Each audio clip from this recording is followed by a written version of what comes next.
Assalamualaikum warahmatullahi wabarakatuh. Selamat pagi Nisa.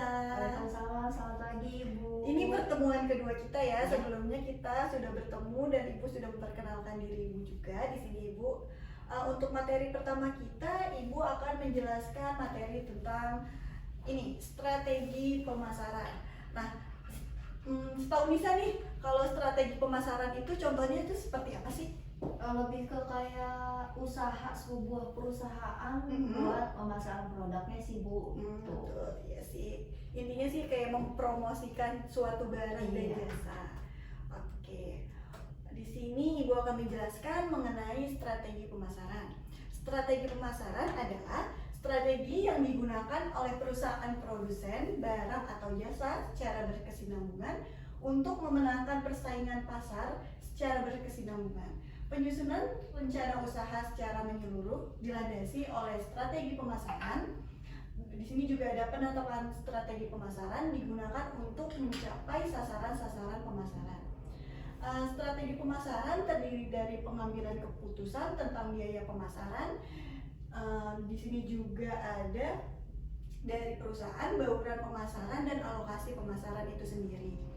Perencanaan strategi pemasaran dilakukan dengan mengembangkan keunggulan bersaing dan program pemasaran yang digunakan untuk melayani pasar sasaran. Di sini juga ada fungsi dari strategi pemasaran itu sendiri. Boleh dibacakan Nisa untuk fungsi dari strategi pemasaran? Oke, fungsi strategi pemasaran yaitu meningkatkan inovasi pengembangan bisnis. Contohnya, konsumen sebenarnya tidak perlu mengganti handphone setiap tahun, namun dengan strategi pemasaran yang tepat akan meyakinkan konsumen bahwa handphone terbaru adalah solusi dari permasalahan yang dihadapi. 2. Membuat koordinasi tim lebih efektif. Yaitu fungsi strategi pemasaran di sini adalah sebagai alat untuk mengatur arah setiap divisi agar mampu bekerja sama mencapai tujuan perusahaan.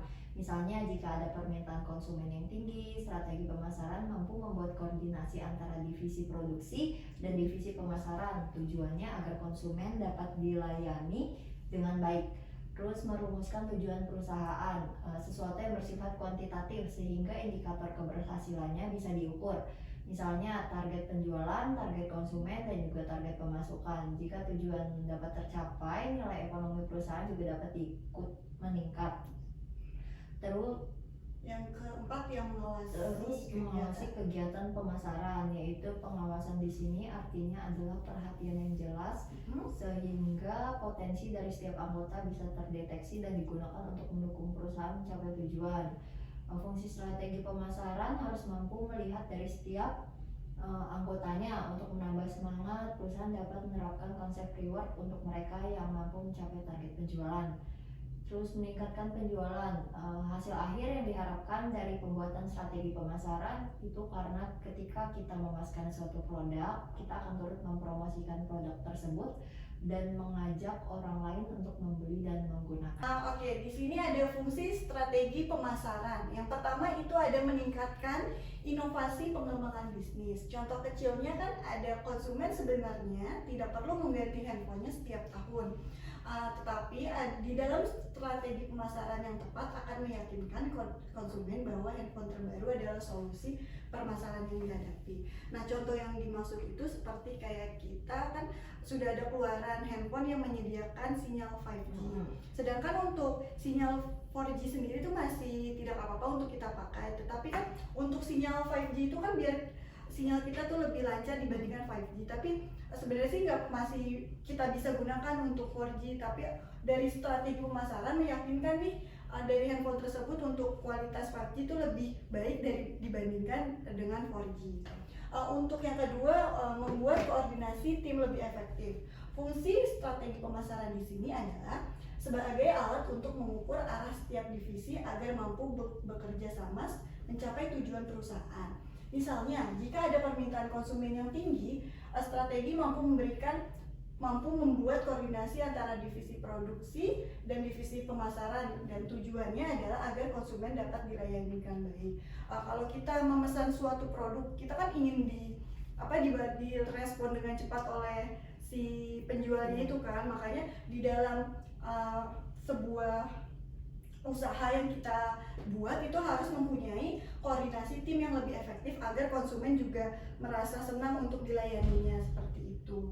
Yang ketiga ada merumuskan tujuan perusahaan. Tujuan perusahaan adalah suatu yang bersifat kuantitatif sehingga indikator keberhasilan harus dapat diukur. Misalnya kayak target penjualan, dari kita target penjualan kita kan misalkan setiap tahunnya meningkat nih. Nah, ekonomi yang kita usaha yang kita dirikan itu kan akan juga meningkat, jadi akan mensejahterakan kita semua juga yang bekerja di suatu perusahaan itu. Yang keempat itu ada mengawasi kegiatan pemasaran. Mengawasi di sini artinya setiap perhatian yang jelas sehingga potensi dari setiap anggota bisa terdeteksi dan digunakan untuk mendukung perusahaan mencapai tujuan. Nah, fungsi dari strategi pemasaran harus mampu melihat potensi dari setiap anggotanya untuk menambah semangat perusahaan dapat menerapkan konsep reward untuk mereka yang mampu mencapai target penjualan. Seperti kayak sales kan seharusnya tuh harus ada targetnya masing-masing ya. Kayak penjualan, contohnya penjualan motor. Kalau misalkan dia sudah mendapatkan lebih dari sebulan itu mendapatkan 10 konsumen, pasti kan dari perusahaan itu akan mengasih bonus lebih banyak kan ke sales itu. Jadi agar fungsi reward di sini untuk menambah semangat dari karyawan-karyawan yang di sana sih, intinya seperti itu. Yang terakhir ada meningkatkan penjualan. Meningkatkan penjualan adalah hasil akhir yang diharapkan dari pembuatan strategi pemasaran. Itu karena ketika kita memasarkan suatu produk, kita akan turut mempromosikan produk tersebut dan mengajak orang lain untuk membeli dan menggunakannya. Di sini ada contoh strategi pemasaran. Yang pertama adalah menggunakan sosial media, yang kedua ada menggunakan situs website, yang ketiga ada membuat video promosi di YouTube, yang keempat ada endorsement selebgram, yang terakhir ada memperluas relasi ke berbagai media sosial. Nah, sepemikiran Nisa nih ya, Ibu tanya, untuk menggunakan sosial media itu maksudnya seperti apa?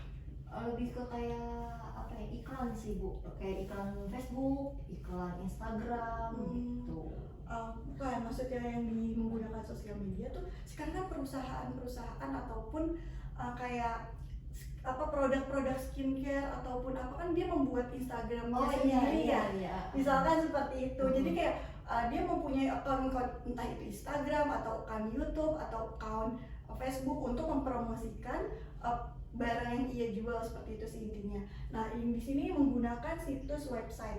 Nah, dalam perusahaan kayak contohnya kayak perusahaan Fresh and Flag atau yang susu itu kan dia punya website sendiri untuk kita lihat kan. Itu namanya juga masuk ke strategi pemasaran. Di situ juga kita bisa lihat nih di Fresh and Flag tuh menjual apa aja sih produknya, harganya itu berapa, seperti itu sih intinya. Yang ketiga ada membuat video promosi di YouTube. Itu seperti apa maksudnya? Kalau sepemikiran kamu? Lebih itu Bu, bikin video sih. Kayak misalkan dia bikin video di YouTube dia sendiri gitu. Betul. Nah, endorsement selebgram. Kalau endorsement selebgram kita sudah banyak kan ya. Kayak contoh-contohnya kan selebgram kan banyak ya sekarang ya, kayak Rachel V-nya.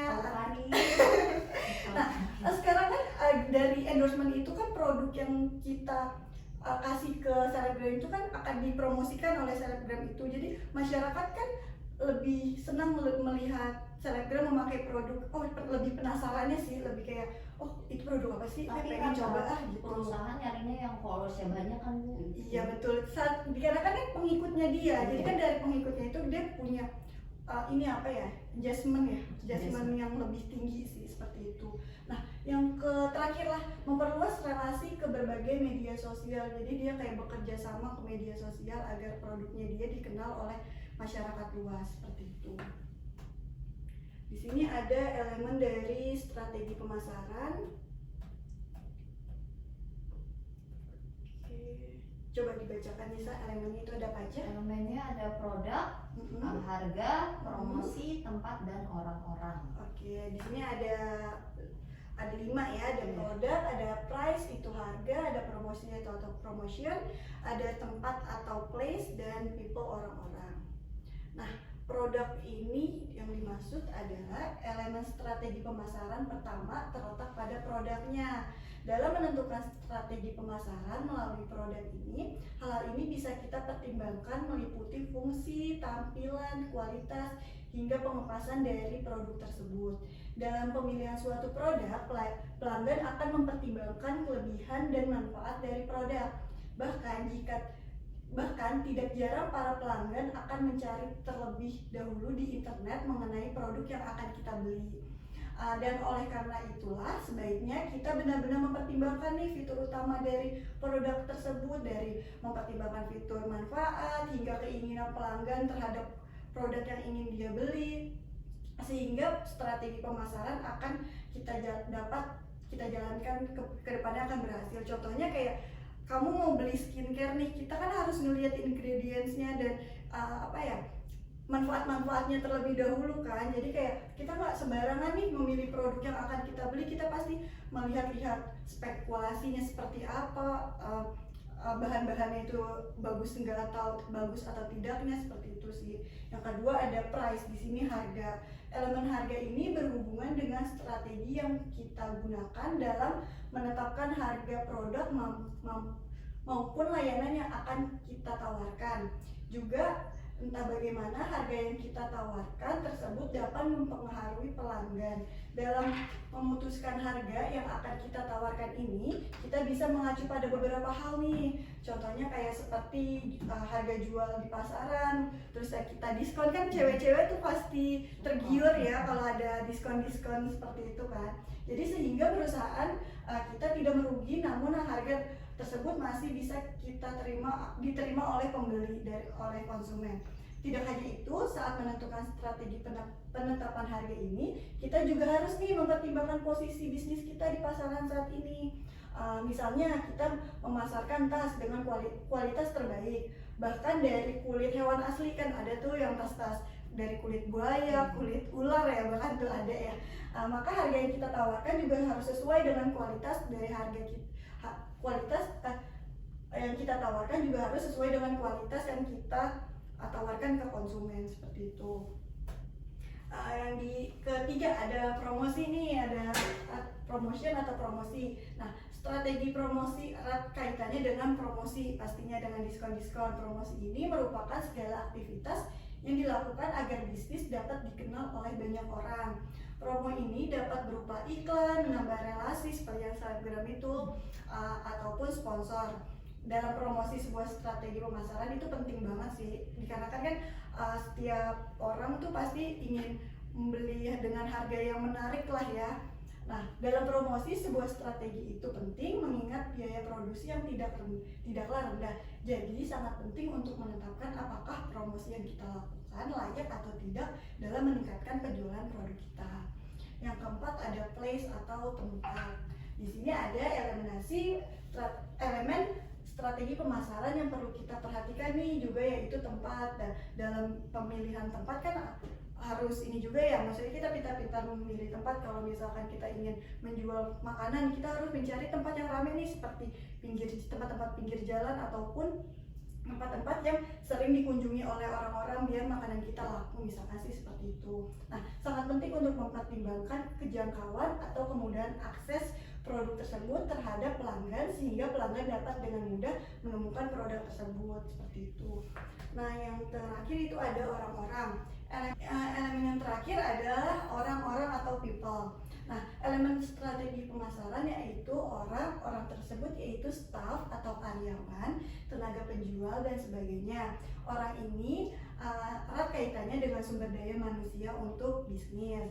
Dalam menjalankan strategi bisnis dapat bisa memperoleh keuntungan. Kita bisa merekrut nih karyawan yang kompeten untuk bekerja di perusahaan kita. Terusnya hal ini karena salah satu faktor keberhasilan suatu usaha adalah karena adanya sumber daya manusia yang kompeten. Salah satu contoh kompeten yaitu karyawan mampu memberikan pelayanan yang baik terhadap pelanggan, sehingga pelanggan berminat untuk membeli produk kita. Maksudnya di elemen di orang-orang ini, kayak kita kan sebuah perusahaan atau suatu usaha, pasti kita kan memperkerjakan orang untuk mempromosikan barang kita kan. Jadi tanpa adanya orang-orang ini, strategi pemasaran itu sebenarnya tidak bisa dijalankan sih, karena kan untuk strategi ini kan harus membutuhkan sumber daya manusia itu sendiri. Contohnya sih seperti itu aja sih. Dan untuk materi ini sudah cukup, mungkin sampai situ aja. Mungkin minggu depan kita akan menjelaskan lebih detailnya sih tentang strategi pemasaran dan bagaimana sih proses-proses strategi pemasaran itu sendiri. Udah sih seperti itu. Mungkin ada yang ingin ditanyakan oleh Lisa? Cukup Bu, sampai situ aja. Cukup ya, oke. Mungkin kita akan bertemu di minggu depan ya, soalnya kalau pelajaran Ibu itu hanya seminggu sekali kita bertemunya. Sekian pelajaran dari Ibu, terima kasih. Wassalamualaikum warahmatullahi wabarakatuh. Waalaikumsalam warahmatullahi wabarakatuh. Terima